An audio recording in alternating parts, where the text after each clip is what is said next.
I think that,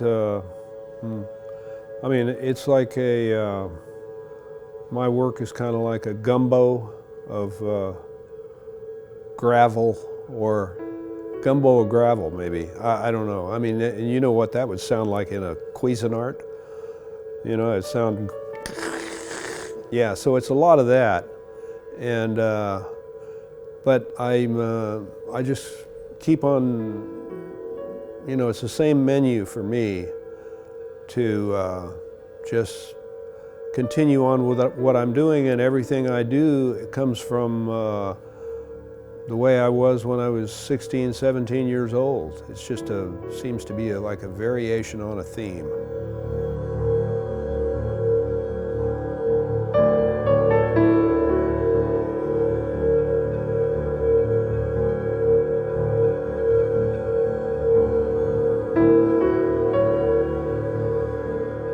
It's always been good to do what I want to do, and when I first started, it wasn't that simple, and it was I had to, you know, I had to make a living, and I would do that by painting signs, and I had a job writing names on gift items for Christmas time, and I would do that for about 5 years.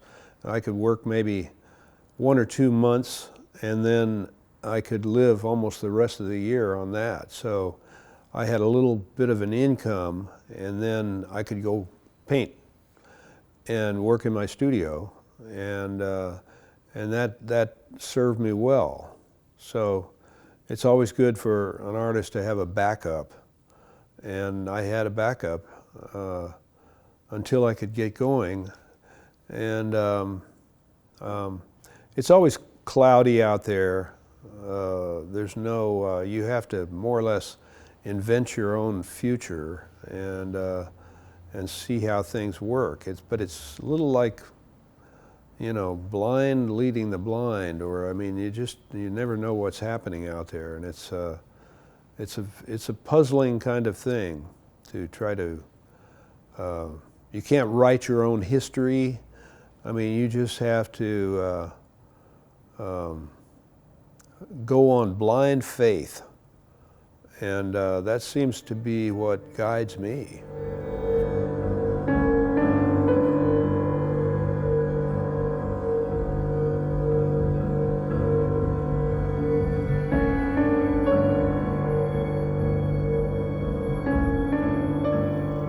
Well, I think I saw, I mean, my first connection to the art world, the worldwide art scene, was through visits to a library.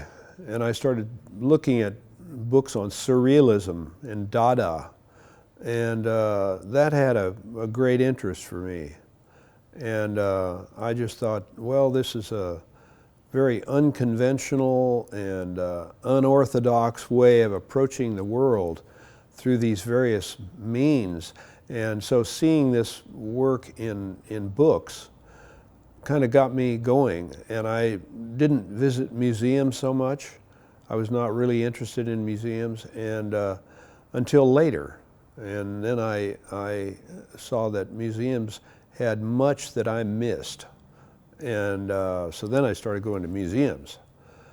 But and then I went to art school for like 3 or 4 years, and that was helpful.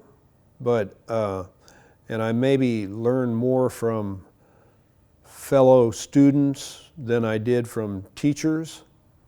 So there was always seemed to be a competitive atmosphere that was going on in school, and that made it possible just to make little baby steps forward, you know, and just like you'd be inspired by the very people that you're side by side with, your friends who were also artists.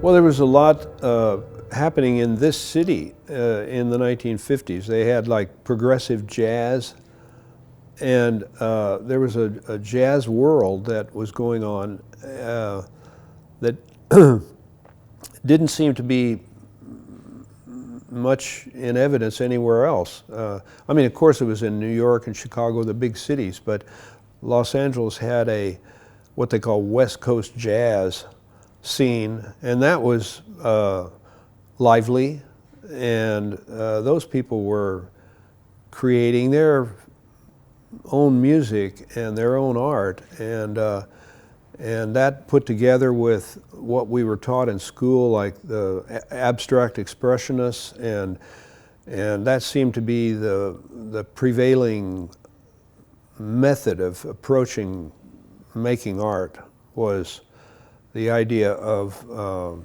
facing a blank canvas, and there you've got colors and you've got a blank canvas, and now what do? You know, it's that kind of thing. And nobody paid much attention to recognizable objects as subjects for art. It was mostly all abstract. And the way they taught this was pretty enlightening. Eventually I could see that maybe abstract art was not for me, and that I had to preconceive ideas that I would put into a picture. So then that was a big step for me when I got away from abstract, non-objective art and started putting recognizable things like words or objects into a painting. And then from there it was like another move along the way.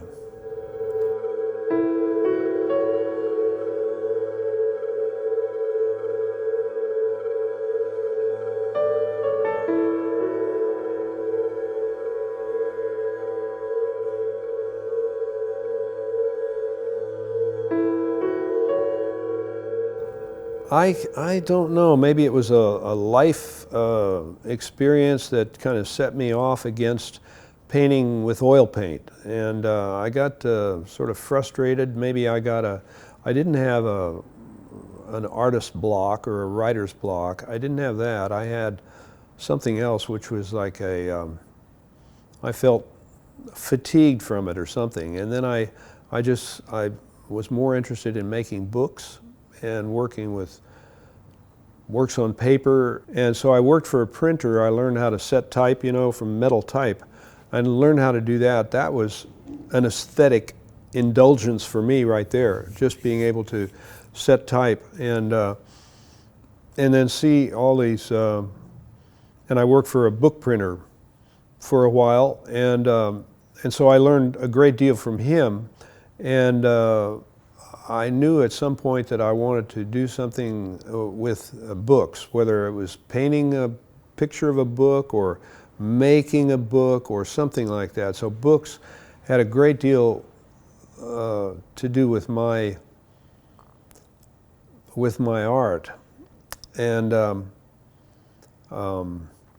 you know, like I say, I selected words that I wanted to put into a picture, and I knew that these words were not tied to any particular size. So if you see a picture of an apple, you know what size that apple is, because we know what size an apple is, but a word had no size, and I liked that aspect, and so that just made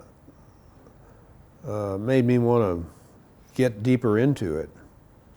I think a lot of artists felt like that this wave of creativity that was found, that the foundation happened to be abstract expressionism and minimalism and that sort of thing, was maybe exhausted or had been so well stated that it would be difficult to state anything more. So it was a natural evolution for people to begin moving in different directions, and I'm one of those artists who's just saw that common objects had more appeal to me than throwing paint at a canvas.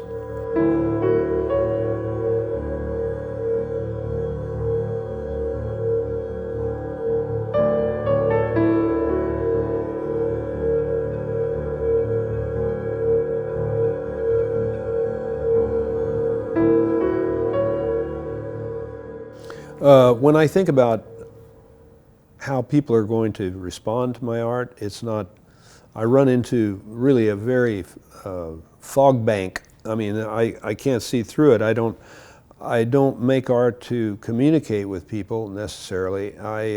It's not important for me for people to see the way I see things, because I don't even know how I see things.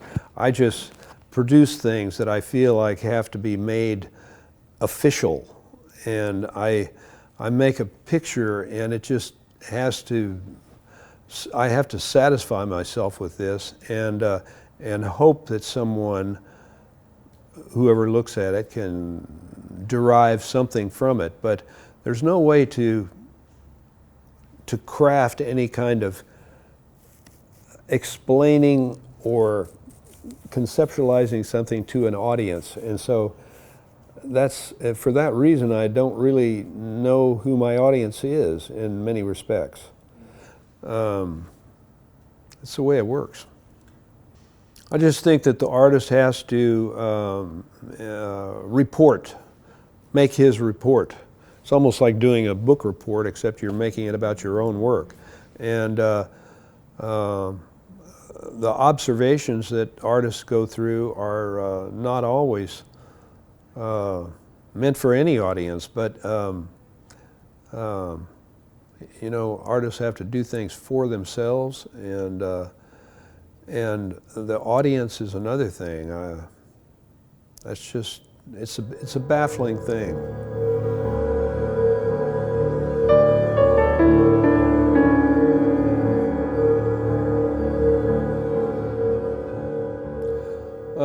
I think that a lot of art that people make can